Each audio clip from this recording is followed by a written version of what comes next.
అది తెలంగాణలో ఒక చిన్న పల్లెటూరు.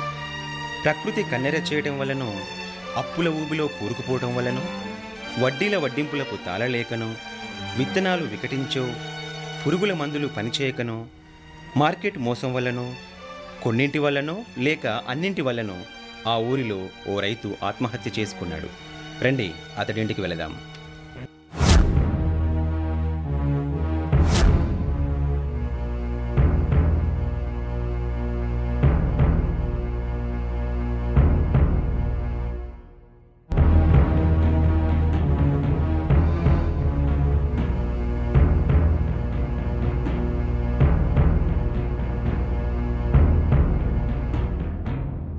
అమ్మా, పోలీసు వాళ్ళు వచ్చిండ్రు.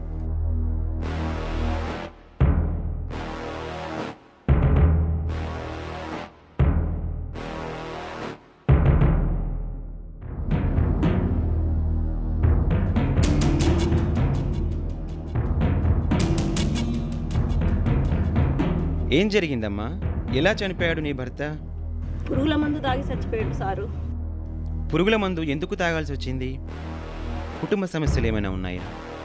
అప్పులు ఎక్కువై చచ్చిపోయాడు సారు. నిరుడు మేము వ్యవసాయం చేస్తామని కౌలుకు తీసుకున్నాం సారు. 2 ఎకరాల భూమి తీసుకొని మేము ₹1,00,000 అప్పు తీసుకున్నాం సారు. ఆ 2 ఎకరాలు సాగు చేయడం కొరకు తీసుకుంటే కాత పూతకు వచ్చిన తర్వాత కాలం పోయింది సారు.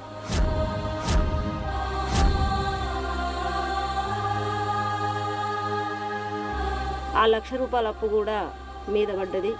ఇక దానివల్ల కొంచెం రంది పడేటోడు. మళ్ళీ ఇప్పుడు 1 ఎకరాన్నరంత భూమి కౌలుకు తీసుకున్నాం సారు. తీసుకొని అందులో మళ్ళీ పత్తి పెట్టినాం సారు. ఒక ₹1,00,000 అప్పు మళ్ళీ తీసుకున్నాం సార్.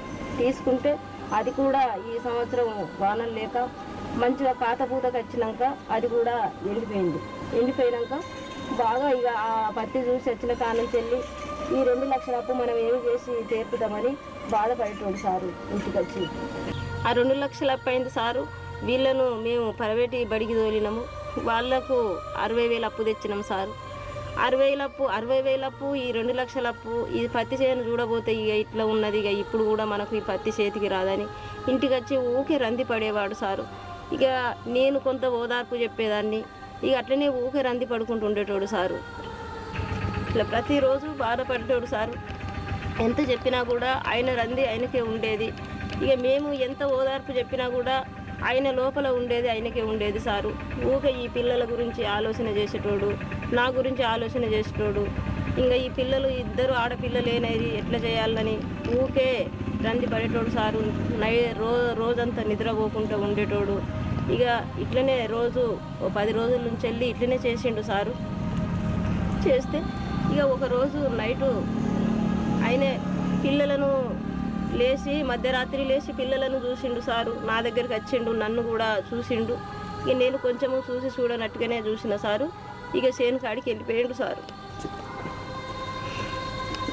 ఇంకా ఇంటికి వస్తలేడని తెల్లారిన తర్వాత చూస్తే మా ఇంటి పక్క కౌరన్న వచ్చి చెల్లె ఇక బావలేడు అని అంటే ఇక మేము ఏడ్చుకుంటే పోయే వరకు చేను కాడ పురుగుల మందు తాగి చచ్చిపోయిండు సారు.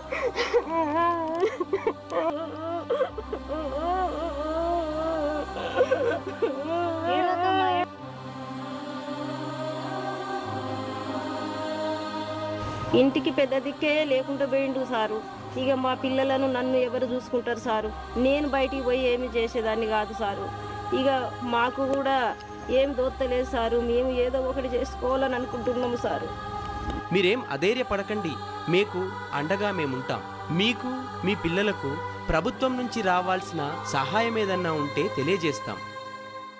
అందరికీ అన్నం పెట్టే రైతు తన జీవితాన్ని అర్ధాంతరంగా తనువు చాలించడం వలన పోలీసు చలించిపోయాడు. రైతుల్ని బ్రతికించుకోవడం కోసం గ్రామంలోని యువతను, నాయకులను వెంటేసుకొని రైతు సమస్యలను తెలుసుకొని ప్రభుత్వానికి నివేదించడం కోసం సర్వే చేయిస్తూ తన వంతుగా పరిమితులకు లోబడి కార్యాచరణ మొదలుపెట్టాడు.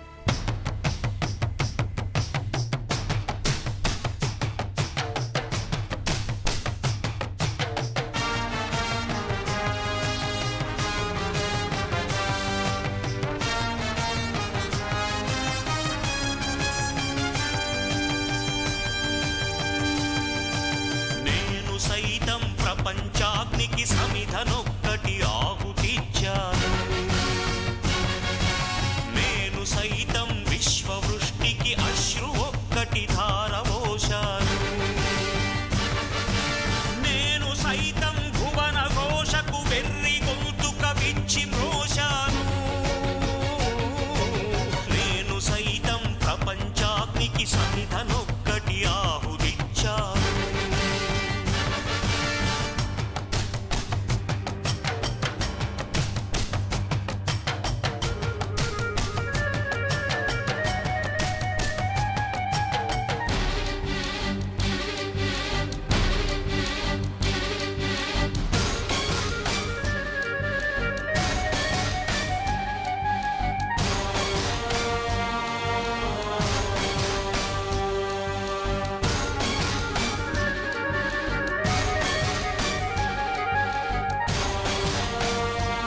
చావే సమస్యకు పరిష్కారమైతే ఒక్కరూ మిగలరు. మనిషికి భూదేవికి ఉన్నంత ఓపిక ఉండాలి, సముద్రానికి ఉన్నంత సహనం ఉండాలి, రైతుకున్నంత ఆశావాదం ఉండాలి. దేశాభివృద్ధి కోసం పాటుపడటం చాలా గొప్ప. నీవు బ్రతికుంటే నీ కుటుంబం కష్టపడవచ్చు, చనిపోతే మాత్రం కుటుంబం రోడ్డున పడుతుంది.